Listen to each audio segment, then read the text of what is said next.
চাঁদপুরের কচুয়া উপজেলার মেঘদাইর মিয়াজি ফাউন্ডেশনের উদ্যোগে সারাস্তি উপজেলার বিভিন্ন এলাকা ও কচুয়ার পিপলকড়া বন্যার্থ পরিবারের মাঝে ত্রাণ উপহার সামগ্রী বিতরণ করা হয়েছে।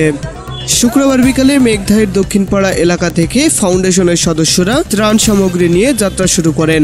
পরে দোয়া ও মিলাদের মাধ্যমে যাত্রার শুভ সূচনা করা হয়। মিয়াজি ফাউন্ডেশনের প্রতিষ্ঠাতা মোহাম্মদ আবুল কালাম আজাদের উদ্যোগ ও মোহাম্মদ সোহেল আহমেদ রানার সার্বিক পরিচালনায় বিভিন্ন এলাকায় বন্যা দুর্গত মানুষের পাশে দাঁড়িয়েছে এই ফাউন্ডেশনের নেতৃবৃন্দ।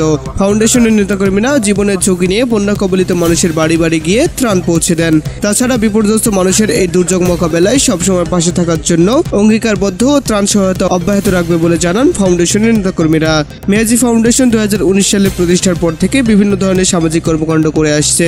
বিশেষ করে গরিব মেধাবী শিক্ষার্থীদের আর্থিক সহায়তা প্রদান, অসচ্ছল পরিবারকে খাদ্য সহায়তা, মাদক ও বাল্যবিবাহ প্রতিরোধ সহ বিভিন্ন সামাজিক কর্মকাণ্ড করে আসছে এ ফাউন্ডেশন। ভবিষ্যতে ভালো কাজ ও অসহায় মানুষের পাশে থাকবেন বলেও জানান তারা। কচুয়া থেকে মাসুদ রানা, বাংলা 71 টেলিভিশন। বাংলা 71 টেলিভিশন, সত্য প্রকাশে আপোষহীন।